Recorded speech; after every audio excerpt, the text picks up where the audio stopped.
My On friend, my, okay. welcome to Enlightened World Network. Dr. Uh, Anderson here for the May new month forecast with Michele Landers. She is a board certified life coach and professional numerologist. We are so fortunate to have her support here at Enlightened World Network.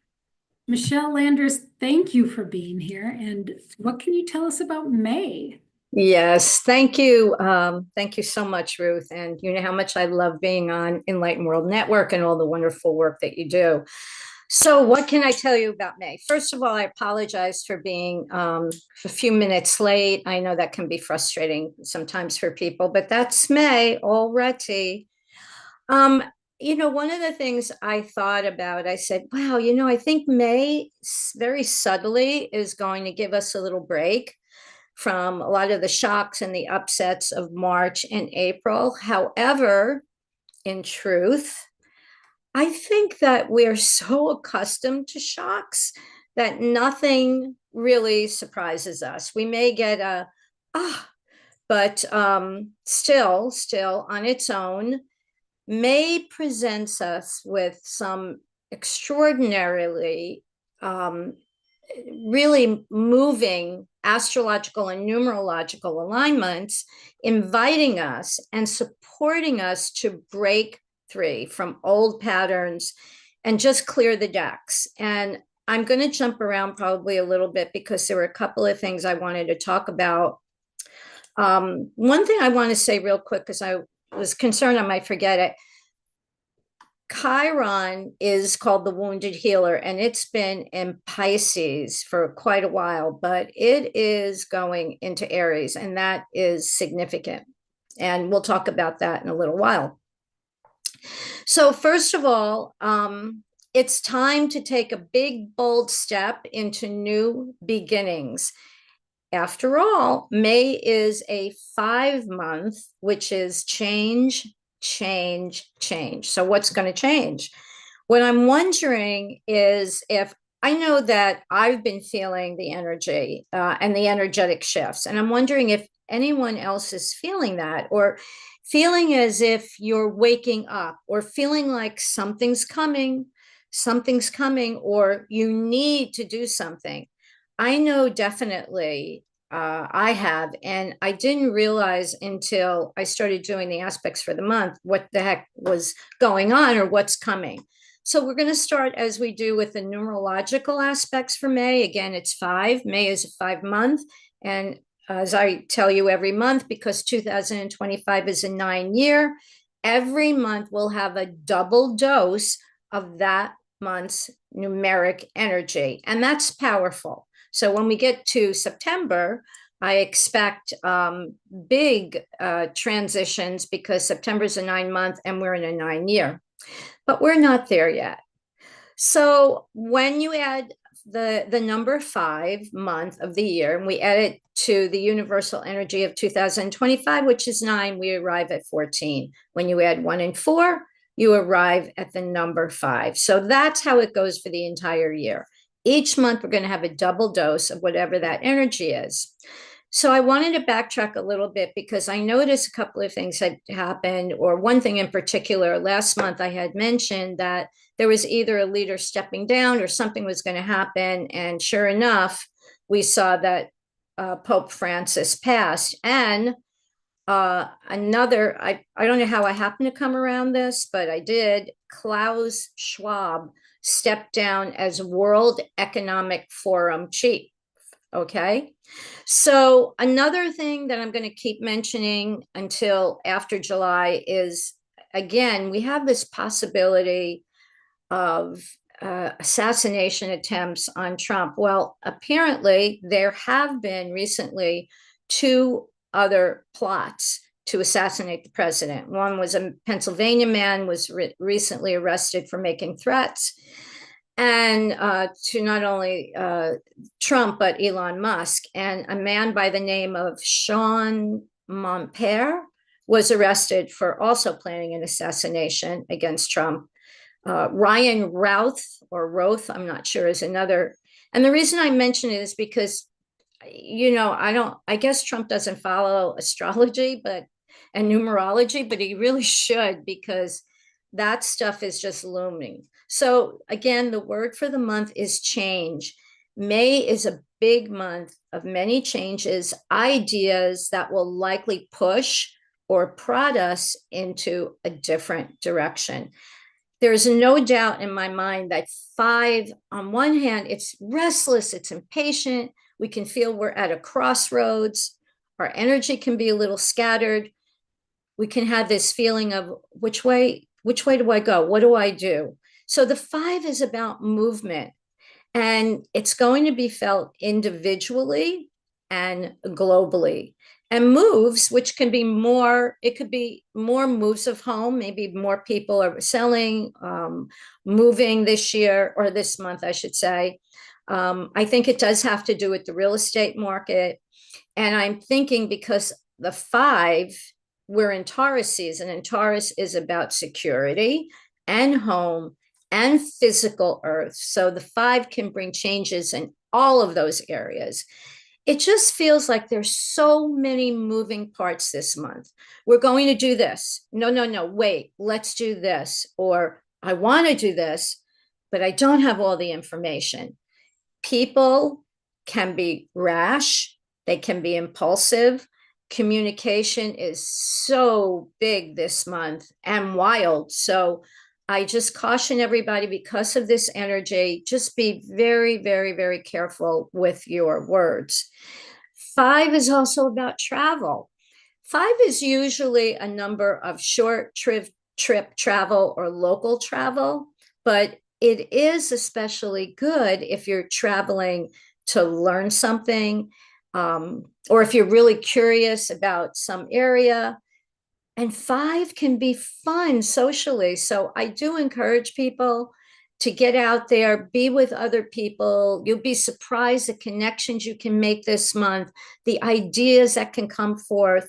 There's so much high energy right now. But there can also be changes and probable, I would say, delays, which we experience right now in transportation, land, air, and water. On another note, watch shipping cargoes, tankers.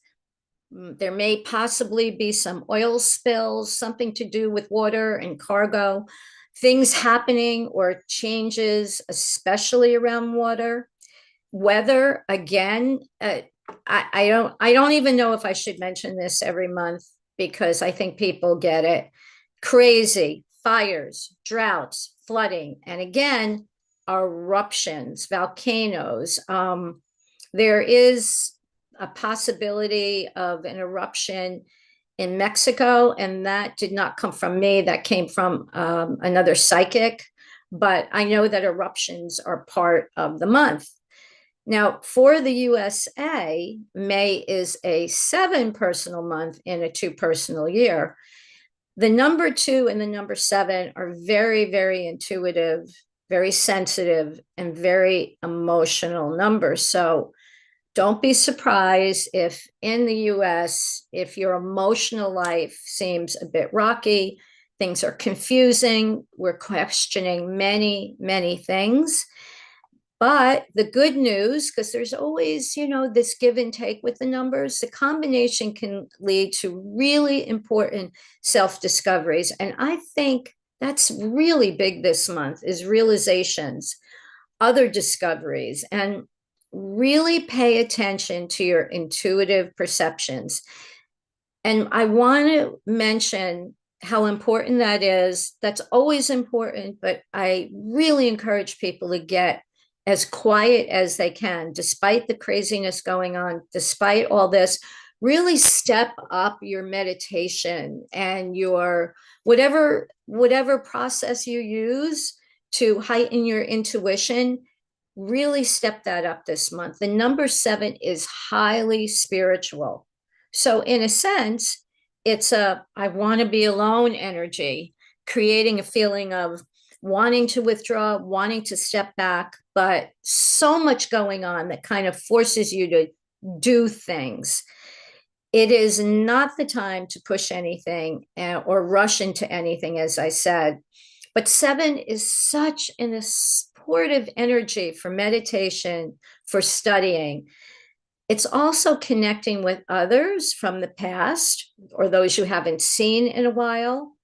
And we also know that 7 is about secrets, secret planning, secrets coming out. There are things, I feel strongly that there's things going on under the surface. And I really hope that some of it comes out this month. It can be enlightening. It could be enlightening secrets coming out, or it can be devious. And again, with 7, it's a great time to travel or just get away.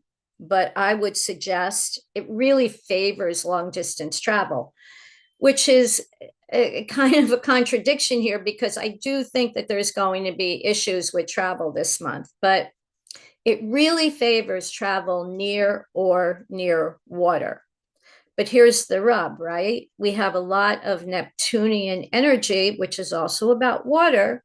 And we may be having issues about water, on water, underwater, and again, flooding or droughts. But overall, I really think we need to try and take advantage of that 7 energy to bring about that wisdom that we have and insights and premonitions and revelations is very, very important all the time, but especially this month. We need everyone to step up their spiritual practice. And I think more and more people are doing that. So taking a look at the tarot cards for May, the first one I want to look at is the 14th card of the tarot, which is Temperance. So sure enough, Temperance is what? It's about economical, being moderate, being frugal, and it's about balance and moderation. And that's what we need this month. Temperance asks us to avoid extremes. So instead of, just saying what's on your mind, think about it. And it's about getting pulled emotionally in one direction. So it asks us to find this middle path. So even in the midst of all these changes, we absolutely need to find our inner calm and rely on our intuition. So what is the 5th card of the tarot? And I love this. It's the Hierophant or the Hierophant. And it's interesting because the Hierophant is regarded as the bridge between heaven and earth. Hence, again, why I'm saying this 5, which is so notorious for bringing changes. And it's another thing I didn't mention, 5 in numerology is man, physical man on earth. But the Hierophant, which resonates to 5, it represents organized systems of belief, whether that's religious or educational institution or governments or even spiritual practices. So the Hierophant reminds us that structure can provide spiritual grounding, but also that structures must serve higher truths and not become cages. So that's some of the energy that has to do with the Hierophant. It is the bridge. It's acknowledging, yes, we are physical beings, but we are spiritual beings we're spiritual beings having this human experience. So on another interesting note, I've spoken before about the rapid fire advances that are happening and will continue to be made in the technological fields. Well, this is just a side note. On April 14th, which is funny, 4 and 1 is 5, White House science advisor Michael Kratsios, he went viral after a speech in which he claimed US technology can manipulate time and space. That's a direct quote. Look it up.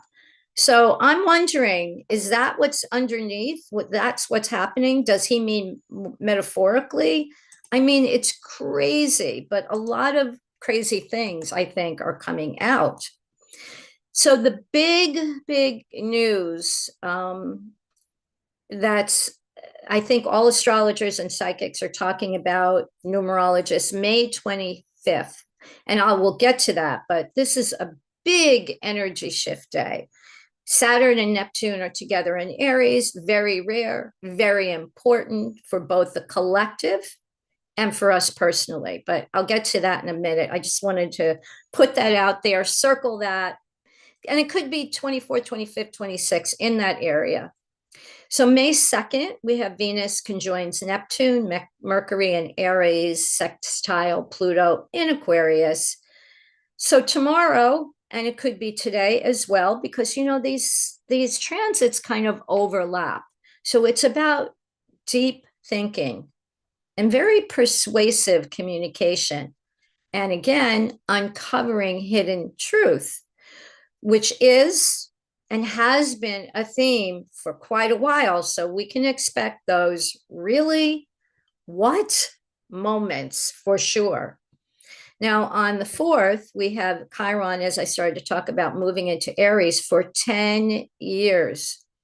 Now, Chiron was in Pisces for about the last 10 years. And what was it doing? That's the wounded healer in Pisces, which is very spiritual. It was pushing us to examine our spirituality, our spiritual practice. Well, now it's going into Aries. What does that mean? Well, it's going to show us the importance of not only self-love, but what is Aries? I want to be heard, our individuality, that we're all individuals. We are together on this planet collectively, but the rights of the individual have to not be ignored any longer. And Pluto goes into retrograde in Aquarius. Now, as you probably know, Pluto has been in Aquarius. It's been retrograde. It was in Capricorn, then retrograde in Aquarius, and then moving forward in Aquarius. Now it's back in retrograde. So this is a 5-month period of profound introspection, transformation. And this is going to go on till around October 13th. It can expose hidden motives. It's going back over things that weren't working and re-examining them. It's people giving a lot of thought to all the changes we've been experiencing and questioning, well, where are we? Where are we going? And what beliefs, what outdated beliefs, what patterns are we ready to let go of? And this is an important theme all month. May 6th, we have Venus in Aries, sextile Pluto in Aquarius. I like that energy. It's playful, it's social, it's just a nice day, a really nice day. It's intellectual energy, but it also seems to be fun. Now on May 8th, we have Mercury conjunct Uranus in Taurus. That can really bring a few things. It can bring unexpected news. It can bring mental, I was going to say breakdowns, but that's not what I mean at all. I mean breakthroughs. And it can bring, but maybe it brings breakdowns. It could be someone has a breakdown. And it also brings a lot of insight. On May 9th, we have Jupiter enters Gemini. You know, Jupiter expands everything. What is Gemini? Chatty, very intellectual. So I think that day really promises to bring, I think, a huge collective shift somehow. Fast communication, curiosity about a lot of things. Here comes the questioning. What's going on? What are we doing? Gemini is all about mental activity. And as I said, Jupiter is all about expansion. So tons of communication going on. I'm hoping that new ideas will present themselves. It's fast moving. It's a really good day for teaching. So if you're planning some kind of a workshop where you're going to be teaching something, that's a really good day to do it. Let's see, May 10th, Mercury enters Taurus, Sun conjunct Uranus in Taurus. Now, Taurus is very earthbound, and it usually brings stability to your thinking because Mercury is thinking. But it also can be this, crossing your arms and stubbornness to new ideas. There can be some, Taurus is money as well. and Uranus is surprises. So it could have some surprises having to do with our stability or money, something in that neighborhood. Okay, May 12th, full moon in Scorpio, which I have a Scorpio rising, so I expect I'm going to feel this. And Mercury square Pluto and the moon opposite Uranus. So within all of those words, I'm sure you get the feeling for what I'm about to say. All full moons are powerful, emotional, illuminating, and releasing. But a Scorpio full moon, it's about revelations. It's a very, very deep emotional moon. Scorpio full moons usually expose secrets. It brings about intense conversations. It can force transformations, but it also can clear up emotional clutter. And with the moon's opposition to Uranus, it often brings about unexpected emotional shifts, could be even shocks, could be accidents globally, personally. So just be very careful around that time. It could also bring news about money, maybe some secrets. Scorpio is very deep, very secretive, but be very aware, be alert to your surroundings, but also be alert to sudden insights because Uranus can do that as well. Very emotional, passions run high. And again, avoid any type of impulsive reaction, impulsive words. So that's a day to circle. May 15th, 16th, Mars enters Cancer. Now we know Mars is what? Mars is action, it's fiery. And what's Cancer? Cancer is about home, family, nurturing, protection. So we may feel more emotional, more protective, more concerned about our home, about our family. I wrote that people may be waging a fight for family and for emotional, safety and security. So I'm not sure how that's going to play out, but yeah, it's action and home. Now, on the 17th, the Sun conjunct Uranus in Taurus, Mercury in Taurus, square Mars in Leo. Another intense energy, a desire to break free from traditions or conventional constraints. It also can bring about breakthroughs and insights and changes out of nowhere. Uranus, that's what Uranus does. It gives us these knocks on the head or these surprises, but sometimes they're really, really good surprises. Yeah, changes out of nowhere. Mars in Leo demands attention. I am here. Pay attention to me. It can definitely be about power struggles in communications, obsession over ideas. So that day is very intense. So I would use that in a positive way and, think about what in your life needs to break through, what needs to be different, what changes do you absolutely need to make. Now, on the 20th, we have the Sun in Gemini. The Sun it's Gemini season. And the pace is going to pick up even more conversations, people more vocal. Sorry about that. Things definitely pick up speed. Gemini is what? Curious. Gemini is questioning. It's a great time for learning. Again, it's good for any kind of social outings.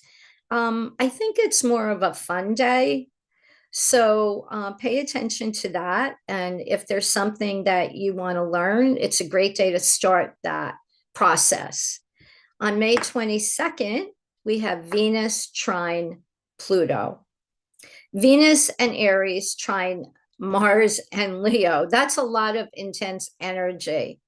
So it can bring about some very deep emotional conversations and interactions. And If there's something that you have to clear the air about, just be, again, very cognizant of how you present that or how you speak about it. But it's also a great day for creativity, powerful creative expression. And I don't think I did mention this, but the 5 is also wonderful for creative expression. So that's also the entire month. So let's get to the 24th, 25th, 26th. Okay. Saturn and Neptune will be conjunct, which is in the same astrological sign, for a significant period, starting when Saturn enters Aries on May 25th. So I'm just going to pause here and do something a little bit different because it's such a significant transit. And although I know a bit about astrology, I listened to a very well-known astrologer, Pam Gregory, to hear what she had to say. And I just briefly want to give you some cliff notes of that before I go on. And what she says about Neptune, the Neptune-Saturn conjunction, she says it happens every 36 to 37 years, but it doesn't happen at 0 degrees Aries, and that's significant. 0 and 29 degrees is also a tipping point. And that's why this is such a big deal, because it really represents pure potential. It's the very first degree of Aries and first degree of the zodiac. And it really does signal the beginning of a whole new era. And she goes on to say, if you have Saturn-Neptune conjunction in your natal chart, and people can get their natal chart very easily and for free, by the way, on a number of sites online. So if you have that, you're likely to feel it the most and more strongly. Also, if you're born between 1952 and 53, you will have a Saturn-Neptune conjunction. If you're born in 1989, you will have a Saturn-Neptune conjunction. So you'll tend to feel this a little bit strongly, more intensely. So Saturn was last in Aries between 1997 and 1999. So if you have a natal chart, look at your chart at the house where Aries falls and try and think back to that time and remember what was happening for you. Perhaps a challenge or a delay, something that took time, something that might have slowed you up. And it was interesting for me because at that time, in 1999, 2000, we were building a house, and certainly there were tons of delays.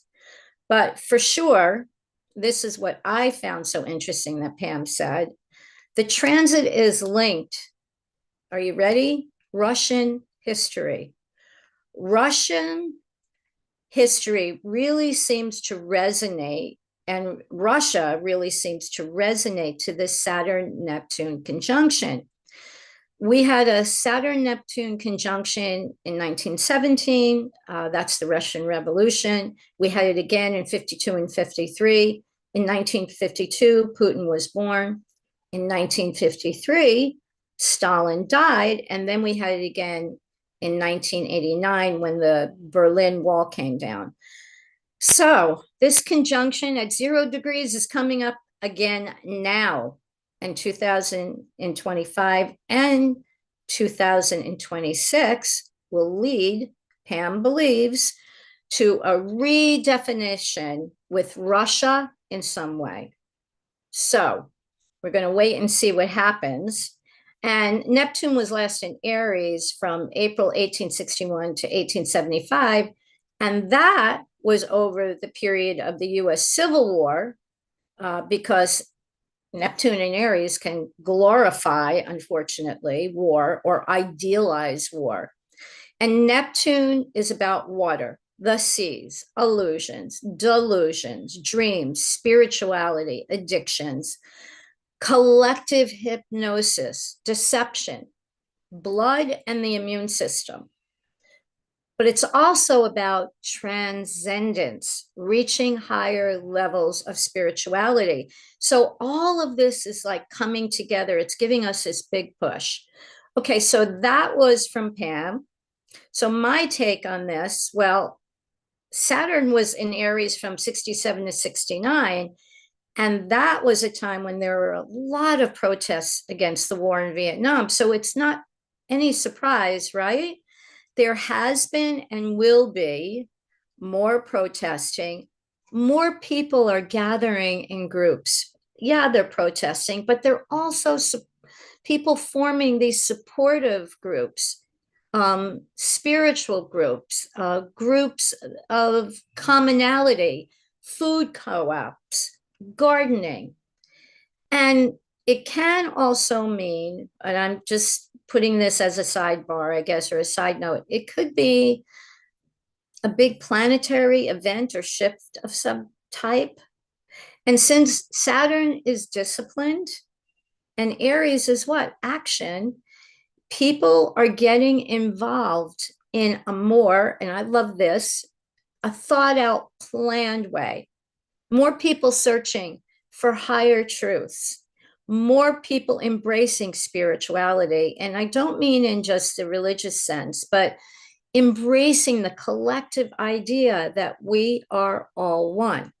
And as Martin Luther had said, we must learn to live together as brothers, or we will perish together as fools. So, what's the deeper spiritual meaning here? What is real versus illusion? What are you willing to take responsibility for? Do you truly trust the universe versus are you still scared and clinging to old ego structures? And it's an invitation to build dreams brick by brick, not just wishing and hoping. There's a lot of grounded energy here. Make your spiritual life more embodied, more enhanced. Step into leadership without needing outside validation. So during that period of time, I think all of these characteristics or aspects are going to be highlighted. Now, on the 30th, we have Sun conjunct Mercury, and this is a cazimi. And a cazimi happens when a planet is close enough to the sun, well, within 1 degree, to be considered in the heart of the sun. So the sun's intense energy and its power can really enhance or temporarily overshadow a planet's influence. And it could be a spark of inspiration. I hope you don't hear that. Somebody's cutting my lawn right now. And it could bring a moment of clarity. So that's the 30th, but wrapping it up, this is what I want to say. If life were a movie, May 2025 is when the old sets are quietly being dismantled.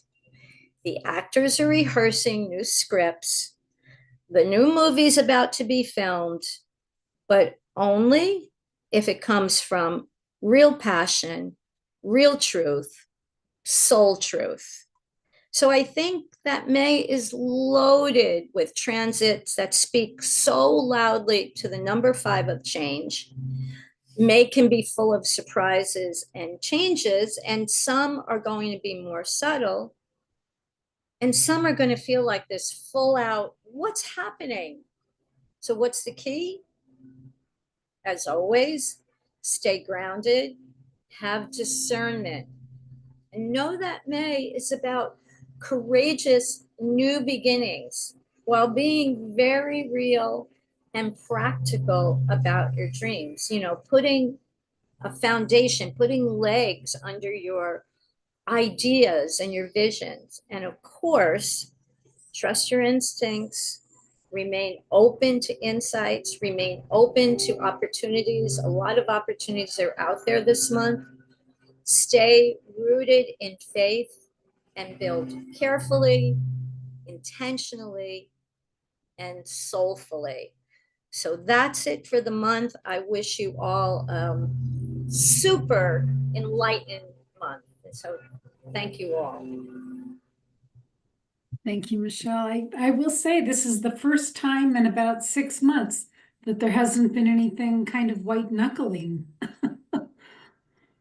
No, there may be around the 24th. I mean, there's some stuff, going on there, but it's again one of these months, but I don't think it has the intensity of March and April, although the caveat here is I feel something brewing for sure, but I kind of, laid it all out there. So maybe listen to this a couple of times. I'm not sure. But the important thing for us is, as usual, to stay grounded. But I do want to emphasize it is so supportive for creative ideas, for stepping into your power, for not allowing what's out there to control you, which, okay, that's true all the time, but to not listen to those voices that tell you you can't do this. This is definitely a month to take a leap of faith for sure.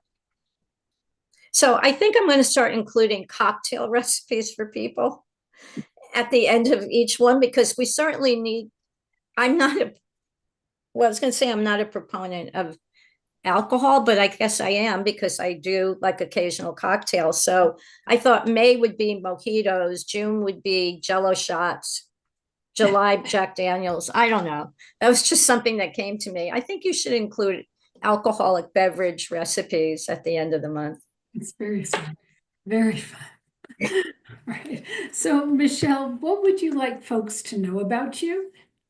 Um, okay, that I am a board certified life coach and a professional numerologist, hypnotherapist, and the author of 2 books. But I would love people just to know that if you want to just have a 15-minute free conversation with me, please do that. There's no pressure. It's all about, for me, curiosity and to help people step into their power. So it's a free 15-minute conversation with me, and you can go to my website, michellanders.com, and Michelle is with 1L, and book an appointment. I'm happy to talk to anyone. And of course, if you want to have your numerology chart done, which I do now for a full chart, include a little bit of astrology, or you want to book a session, give me a call, or, sign up for an appointment.